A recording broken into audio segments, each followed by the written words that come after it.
folks, I'm Janek Gwizdala. It's the Janek Gwizdala podcast. I have music for you this week, and from multiple angles, some new stuff. I'm going to give a shout out to an album I played on recently that just came out 2 weeks ago.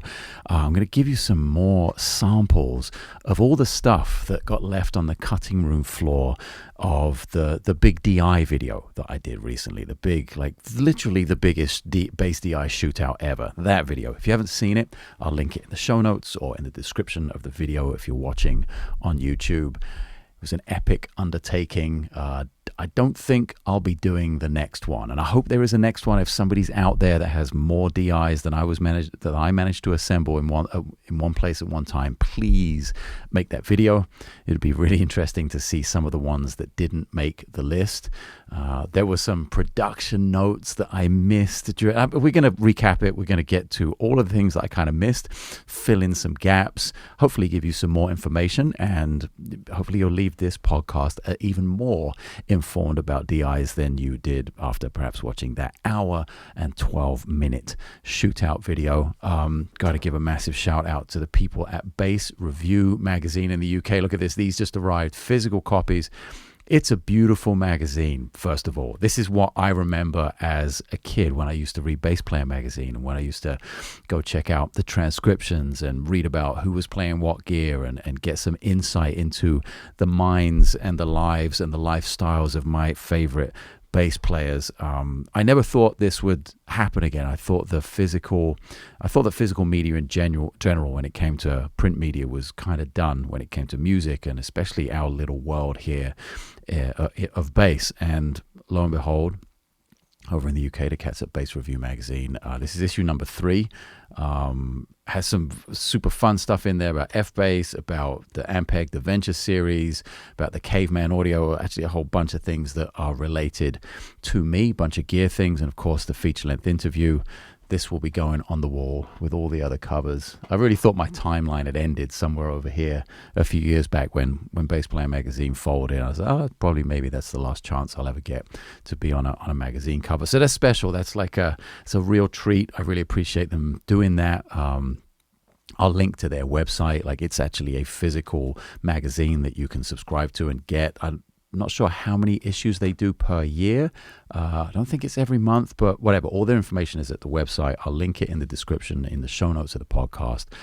Really quite proud to do that. And just, it's like a little nostalgia thing as well, that I'm really very happy that is back. And it's like a quality thing as well. I remember when print media was kind of on the decline and you started to see the paper quality go downhill, the magazines got thinner. It started to reek of, oh, this is just over and we're hanging on by a thread. And this kind of blows all of that out of the water. That said, no, actually, this is totally possible, and you can do it with like a quality product that is nice to hold in the hands. It's nice to turn the pages and read. So, okay, that's that. I'm really happy to have had that and been able to share that with you.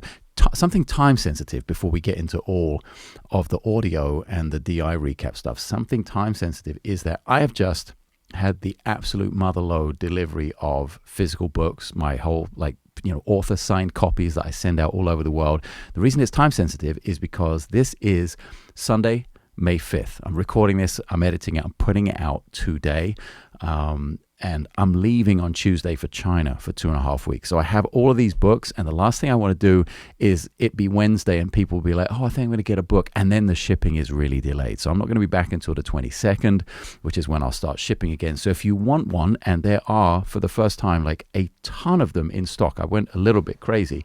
As you can see, this is not one book. These are all the books that are in stock. I've got Giant Steps, Pentatonics, Chordal Harmony 1 and 2, Chop Builder, Minor, Major Modes, 251s, Better Stuff, Good Stuff, Iconic Lines, and for the first time in months and months, the 10-minute manual is back in stock. Albeit there are maybe only 10 copies of each. I split those between international and domestic shipping. So it's not like there's an infinite stock, but they are here.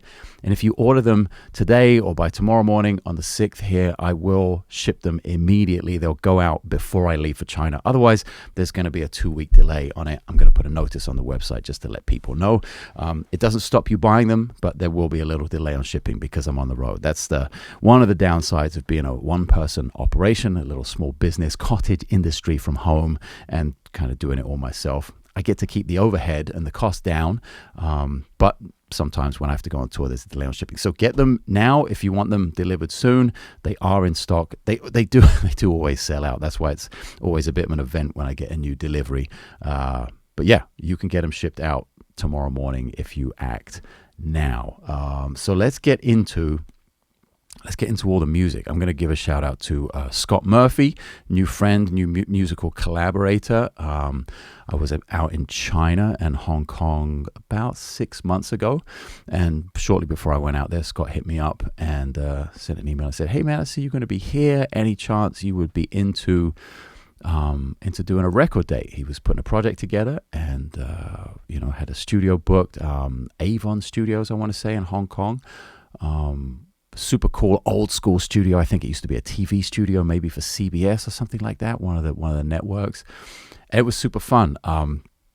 We'd never met before. He sent me the music ahead of time. I was in Hong Kong, and I think it was like right after the first day of rehearsals or something. We were playing a big show at a concert hall there, and we had 1 day of rehearsal or 2 days. So anyway, between the 2 days of rehearsals with the artist I was working with, I went over to the studio.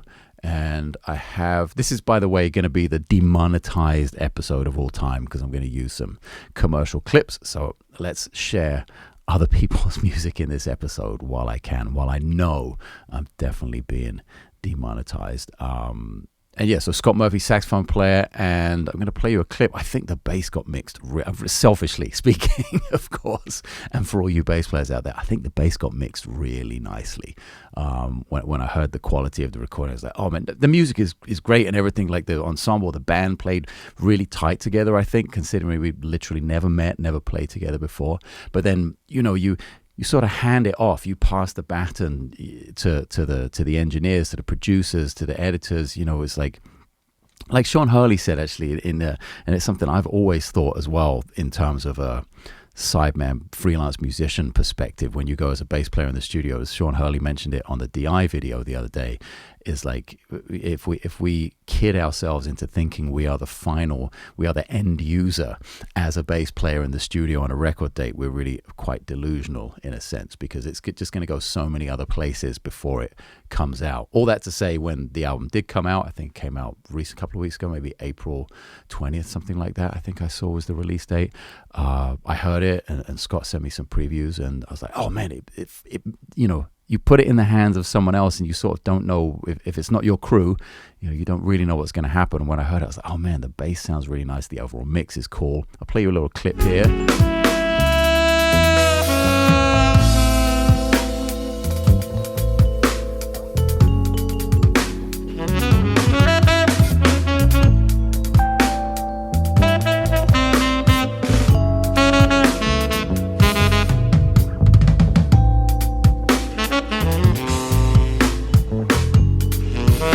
Felt like it sat in the mix really well. I've got this little preview playlist that he sent me. What is that? A Dream of Form. Let's see what else is in here. There was some crazy stuff. Like, it was definitely a reading thing as well. I was reading a bunch of music. What is this? Oh yeah.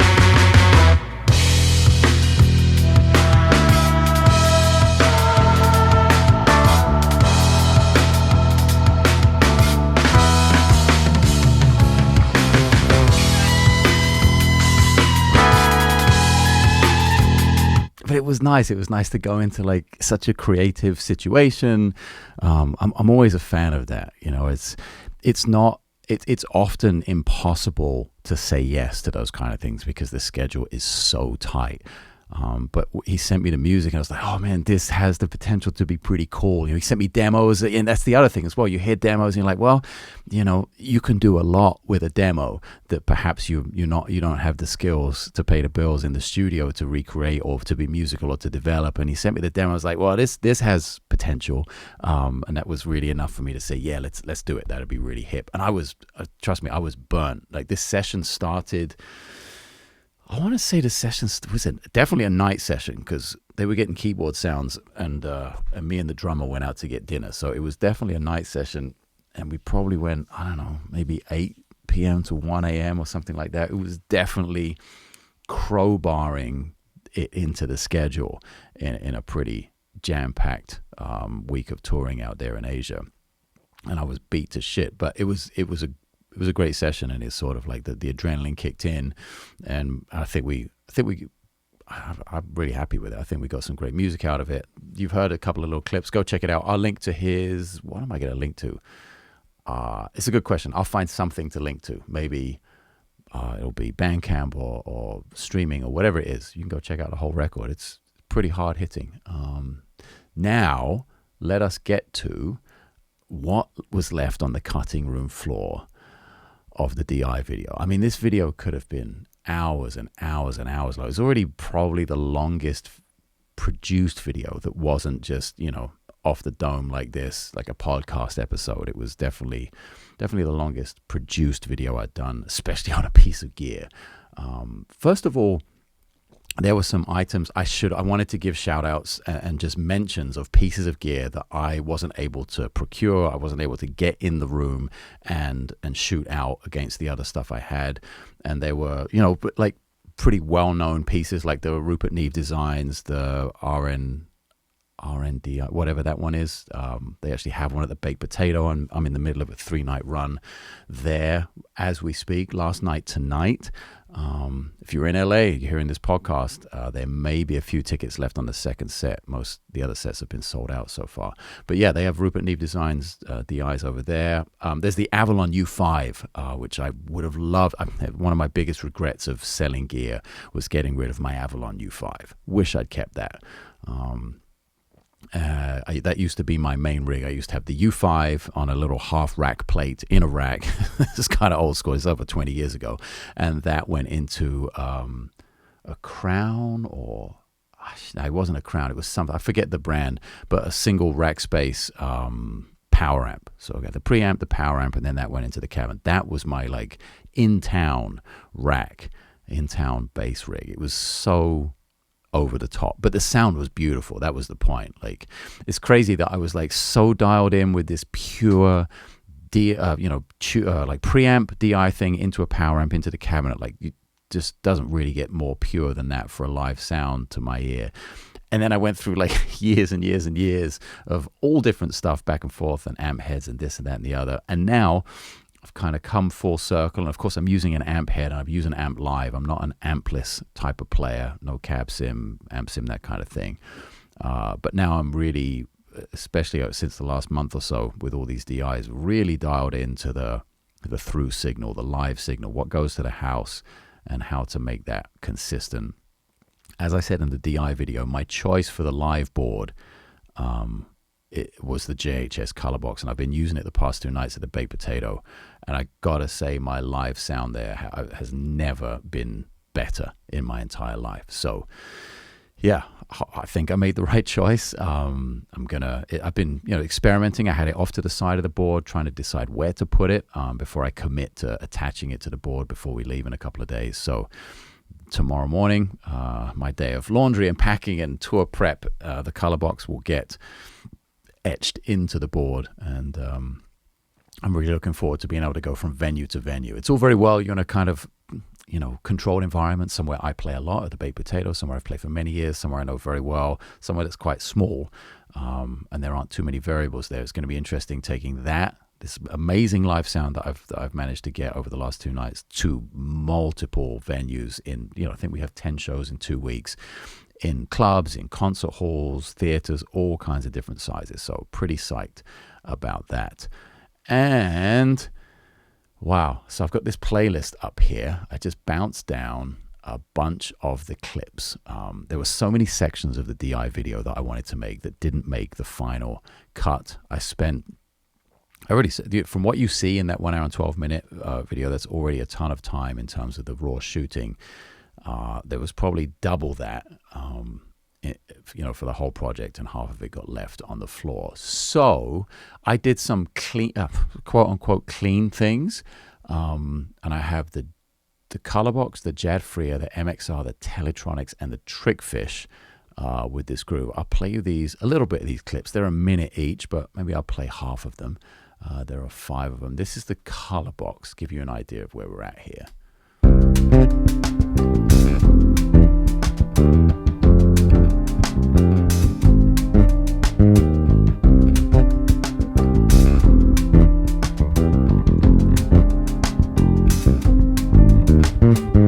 Now the Jad Freer, the capo.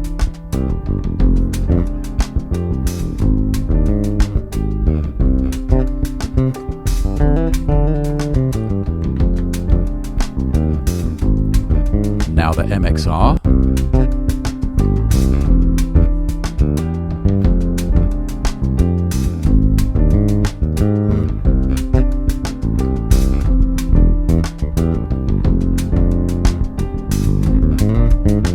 Now the Trickfish Minnow.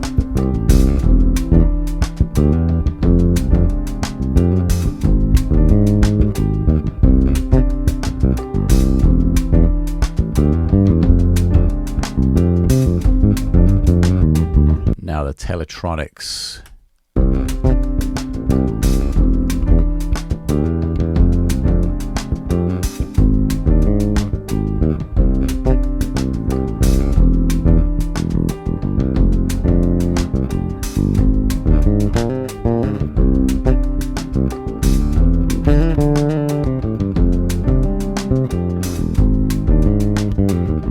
Yeah, so I put those clips together. I really only used the one at the very end of the video with the color box because, that had been the choice I made. So I put that right on the outro, almost like as a rolling credits thing with the big subscribe button in the middle. So it didn't really get featured. And I had recorded a ton of other clips with all the other boxes. So that was one concept to put a different take. I'd had that one tune from my album Night Watch, Ship to Shore, that I'd used for all the initial examples at the front end of the video.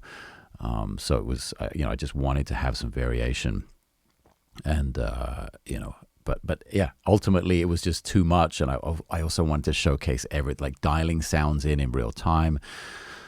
So yeah, where do you say stop? I guess that's the question, right? Where do you say enough is enough? And at some point I just had to say that, and it was enough. It was enough. And here I have all this bonus footage I get to share with you, bonus audio. I did some heavy clips that I really wasn't happy with. I'm going to play, for full transparency, I'm going to play them to you so I can show you why I wasn't happy with them. I just couldn't get, my mixing skills, my concept of being able to put the bass in the mix with some other instruments, it's just not up to scratch. Ideally, like I think I mentioned somewhere, maybe in my newsletter, I mentioned that it would have been great. Like, I really see the value in having a producer for something like this.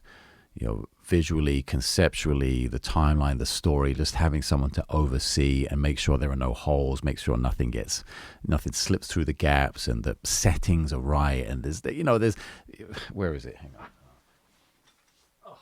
Like, I should have been using this way more for those people just listening. I'm holding up, it was a paintbrush, but call this the tone brush, and just that basic thing of taking the pedal and sort of sweeping it off and getting all the dust and whatever. These things end up on the floor at your feet. You get like a hair right on a white knob. It just looks terrible. I think there's one pedal where there's a hair or something on it, and I see that in the edit, and I just go, ugh, come on, like, you can do better. But yeah, again, one-man operation. I totally see the value in potentially hiring a producer in the future when I do a bigger project like that. And also, of course, then having somebody really, really mix the sound samples so you get the best quality, the most realistic situation when it comes to really being able to scrutinize and to hear and make decisions ultimately for what you might want as a bass player out of a DI. So yeah, with that being said, I'm going to play you, I'm going to expose myself here and play you some of these heavier clips. I used the Darkglass Microtubes X Ultra, the Origin Effects, the SGT DI, the Dual Amp Simone. I used the Sushi Box, Tech 21, and the Walrus. So about 7 of them actually. And obviously a different track. I played some guitar on it. It needed, I think, more time to have a better sounding musical track, and it definitely needed mixing, which these are not. These are just sort of raw. So don't hate me when it comes to the balance of some of this stuff, because this is not meant to be a reference so you can check out these pedals. This is just sort of where I was at with these things at the time and why I ultimately decided not to include them. So this is the Microtubes X Ultra.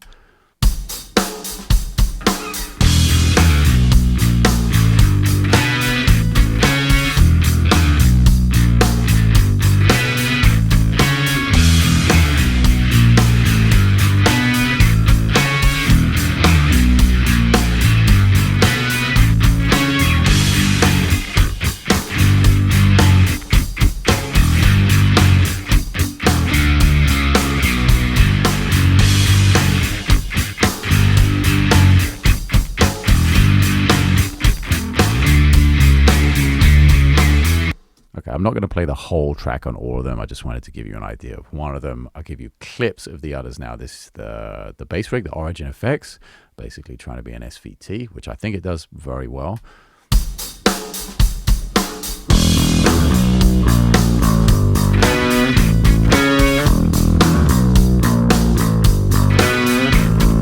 But already, like, it's kind of boxy the way I have it EQ'd and in the mix. Like, I'm not happy with that. So immediately I was like, if I'm not going to be able to get the balance between these, like, here's the SGT, for instance, the Ampeg.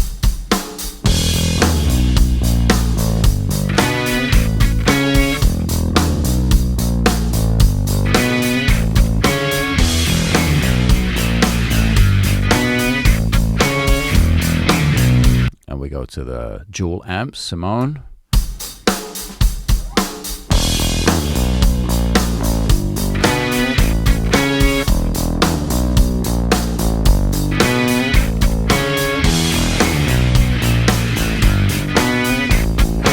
And, you know, that's to me a little bit more like a gated fuzz. And I just wasn't sure whether I had it, whether I was using it the right way. You know, of course, there is no right way. There's your way. And some of these things I really connected with, and it was like immediate. Like the Simone, for instance, the dual amps, clean or like close to breakup, as you heard in the video. I loved it. I mean, the sound, most importantly, the feel was insanely good. And it just like bounced up and warmed up the feel and the sound of the instrument. Like, so that was worth $1 million to me. When it got to the heavier side and the dirt side, I don't think I had the gain structure and the settings optimal for what that pedal can do. So yeah, maybe this was a victim. This portion that I wanted to put in this segment was a victim of time and of the learning curve. So maybe if I'd had a couple more weeks just to sit and futz with them and dial things in more to my liking, musically speaking, then perhaps we could have got somewhere. Here, last two, the Tech 21, the VT Bass DI, whatever it's called. Oh, actually, you know what? Sushi Box. Let's do that one first. Finally, V2.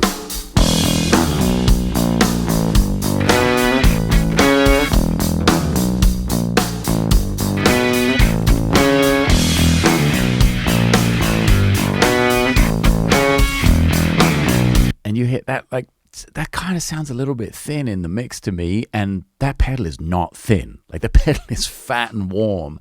So again, that's user error. I'm really exposing myself here, but that's byproduct of not having so much time, or well, actually more importantly, not having so much knowledge on my part. Here's the Tech 21 VT Bass DI. A little more clang.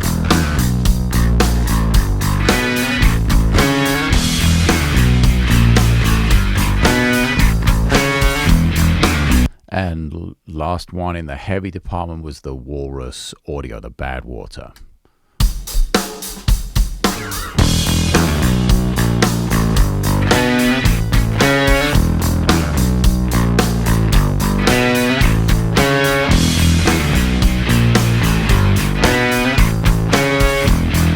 Yeah, now some of them, they sound right, they sound applicable, they're kind of somewhere towards being in the mix, but definitely not up to the standard of where I would have wanted to present them to you, to the world, for something that's sitting out there for all eternity. For people, it's not even for people to judge me. I don't really care what people think, but I do care that people get accurate information, and I would hate to misrepresent any of those people, especially people that were so kind to send the stuff out and to be a part of this thing. Like, it's like some people paid shipping and stuff, and they really helped. So I would hate to misrepresent them in that sense. So there we go. That's the heavy portion that didn't make it. You bass players and coffee drinkers and podcast subscribers, mailing list people, get the inside scoop on that. Now, there was some stuff I also chose not to include in the video because it had some commercial music in it. It was something, I'd heard this track. It's a Dua Lipa song. I'm going to forget the name of the song now, aren't I? I gotta look this up, or will I remember as soon as the song comes on? I'm going to look it up. Either way, I'd used Lao to get rid of the bass, and the bass is not actually electric bass, but it has kind of that electric bass bite to it.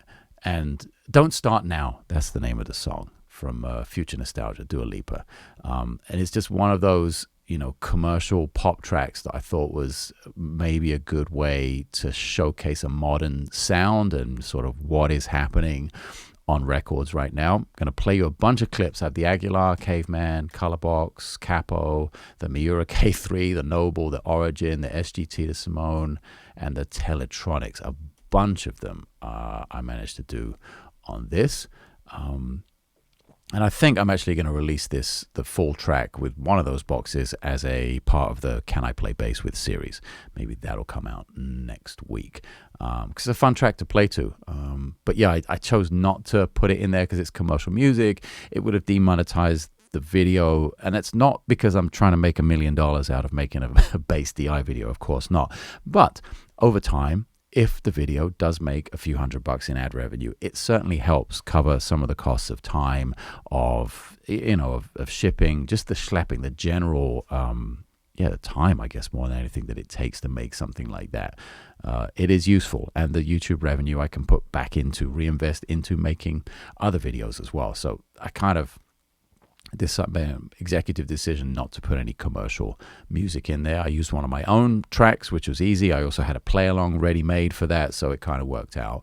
But let's listen to a few of those clips. They're only 8 seconds long, actually, the ones I bounced down, so I can actually play all of them for you in order, I guess alphabetical order here in iTunes. This is the Aguilar first. Change me, baby, but look at where I ended up. And then, sorry, I gotta pause and tell you which one's next. That's the Aguilar. This is the Caveman, BP1. Change me, baby, but look at where I ended up. And this is the Colorbox, JHS. Change me, baby, but look at where I ended up. And this is the Jad Freer Capo. Change me, baby, but look at where I ended up. That terrible playing on that, I apologize. That was not clean. This is the Miura K3. Change me, baby, but look at where I ended up. And now we go to the Noble. Change me, baby, but look at where I ended up.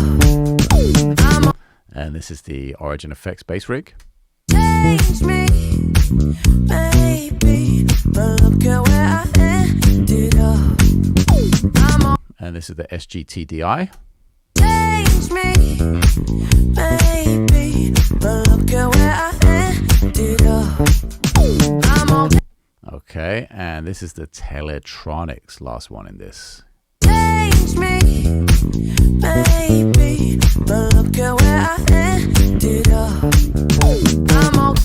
Okay, a couple of things this brings up that I wanted to mention and should have mentioned in the video, actually right at the front of the video, is one thing I noticed in doing research for this kind of massive shootout things. I watched a bunch of shootout videos. I watched a bunch of things on YouTube, and there were some great ones, some things I learned a lot from. There was a cool one by Tim LaFave that actually showcased the capo, I think. And yeah, the difference, I think the one that Tim did, like he played each pedal live, and I was like, oh, that's what I need to be doing, because so many comparison videos, guitar, bass, like all of these videos, there are thousands of them on YouTube. They reamp them. They just play one clip into a looper and then switch out the pedal that they're trying to showcase afterwards, a fuzz pedal or a DI or a preamp or whatever it is. So you do get the consistency of exactly the same notes played exactly the same way through each pedal. But I think that sort of shortchanges the audience, because especially with a preamp or a DI like this, to my ear, to my experience, what I'm looking for is not just the sound, but how that affects the way I play. In fact, with any processing at all, I'm looking to how that affects the way I play and the feel. Like, they're so important, as important, if not more important than the sound quite often. Especially if you're going to front a house and then that's going to be processed again, like, it's really about the feel. I think the feel determines the level of sort of engagement, the level of like flow state, being in it, that I'm able to achieve. The feel has a huge part to play in that. So to that end, I opted to play every single example uniquely. I did not reamp. I didn't just put something in the looper and then switch out the pedal afterwards. And I think that's something I'd like to see more of from people who are making those videos. If I had to, if we were in a meeting here of all like YouTube pedal people, I'd say, hey guys, think about playing. I know it's a lot more work and it's a real ball ache to do, and it trust me, it takes a lot of time, especially with 20 DIs like I did, or 20 of anything, 10 of everything. Geez, it's a lot of work. But it does start to showcase how the subtle differences between the pedals, and with DIs, clean DIs, they are pretty subtle. It does start to showcase how that might affect the way the player plays. And just as I'm listening back to those little clips, I can remember recording them and remember about note choices and feel and time choices that I made based on the sound and the feedback I was getting from the equipment that I was using. So there's that. I did pin a comment at the very top of the comments on the DI video talking about the origin effects. I got something a little bit wrong, not 100% wrong, and I really should have clarified what I meant in the video about not being able to turn the cab sim off. So basically, you can kind of turn the cab sim off if you put the toggle switch to effects, as far as I remember, in DI mode. Is that right? Shit, it's like even complicated in my head. Basically, the point I was trying to make was, it's not very malleable in terms of, okay, I want to use the pedal. Hang on, I've got it right here. I want to use the pedal and I want to use all of the features, the EQ, the toggle switch, like everything. But you can only use all of the features of the pedals if the cab sim is on. I think that's ultimately what it is. So because if you want to bypass the cab sim, as far as I know, you use this toggle switch over here. God, I love toggle switches. I also like these long toggle. Let's hold that up to the camera. Can you see that?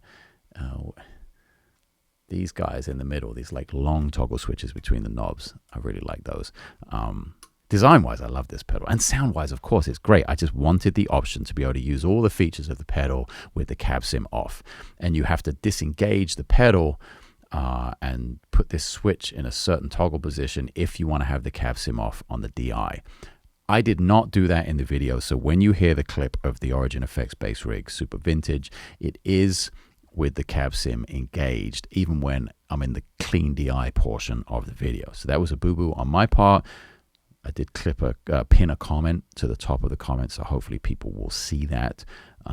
But regardless, the kind of the note or the message to any future updates of this pedal still stands. Like, this goes from being an amazing SVT, like I said, even better than the Ampeg SGT DI. It would go from being that, like an amazing pedal, to being an absolute killer, sort of even more of a Swiss Army knife in terms of an amp in a box. So yeah, those are my production notes, my sort of mistakes in the moment that I didn't catch in the edit before the video went out. Oh, all right, deep breath. That was a lot to get through. Something else I started experimenting with. I mentioned in the video that I only had the A-Designs Ready DI for a couple of days. Borrowed it from my good friend Reggie Hamilton, fantastic bass player here in LA. I only had it for a couple of days, 2-3 days. So, and that was before I had the rest of the collection really, dialed in and in one place, and it was before I was making decisions about how exactly I was going to showcase each pedal. So I was experimenting. I was just trying to get as much audio down and video down as I could, so I'd be able to showcase the Ready as much as everything else I had. And I started to record with the RKM, just the RKM and the Ready, and what sounds like a little bit of reverb, I think.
Oops. So aside from the flubbage there, I thought it was a really beautiful sound. Again, I simply didn't have time to do that with every single DI, and maybe over time I'll get to, and I'll experiment more with recording. It was just a little moment. I just plugged it in and started to play. It was all improvised. It was nothing planned. So I'll share the rest of that audio with you to end the podcast. There's a bunch of it. There's about another 4 minutes of it, and I'll just let it play out to the end of the podcast so you can get a real listen to the Ready with a 4-string. And perhaps, as I listen to that, I think about how much is possible with a 4-string bass versus a 5-string. I've recently put out a video about 4 versus 5, what we should be practicing with, and I try to challenge myself as much as possible with the 4-string, because the 5-string with the high C is such a comfort zone for me. It's good to expose deficiencies in my playing with another instrument, something with a wider string spacing, something that is a little more challenging to play that style of music on. So when I get back to the 5-string, I feel like I have even more headroom in terms of my ability. It's sort of like, running with a weight vest on for most of your training, and then you take it off on the race and you feel like, whoa, you feel like light as a feather. So yeah, worth bearing that in mind. Again, the crazy, I can't even pick them all up in one hand, the crazy haul of books that just came in yesterday. We've got 10-minute manuals, iconic lines, all the better stuff, all the good stuff, Jazz Vocabulary for Electric Bass 251. We've got the Chop Builder series, major modes and minor modes. We've got Chordal Harmony 1 and 2. We've got Bass Player's Guide to Pentatonics, and we've got Decoding Giant Steps. They're all available. Get them now before I leave for China. This is not a crazy marketing ploy. I promise this is just me trying to be a good business owner and have good customer service, and just let you know ahead of time, hey, if you don't get them before I leave, there's going to be a delay on shipping. That does not stop you buying them while I'm gone. Your order will be good. It just won't ship until the day after I get back.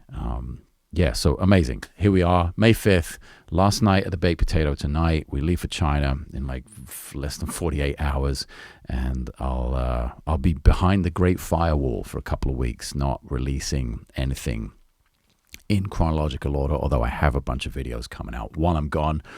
Enjoy, and I'll be back in the real world, in the land of the living, before long, with a ton more to report on. We have barely scratched the surface on the month's happenings right now. Really appreciate you taking some of your incredibly precious time, spend it with me, talk about music, talk about the bass, nerd out over pedals, and about music this week as well. Nice to feature some music, nice to listen to some music with you all. And that's it. I'll see you again on the next episode.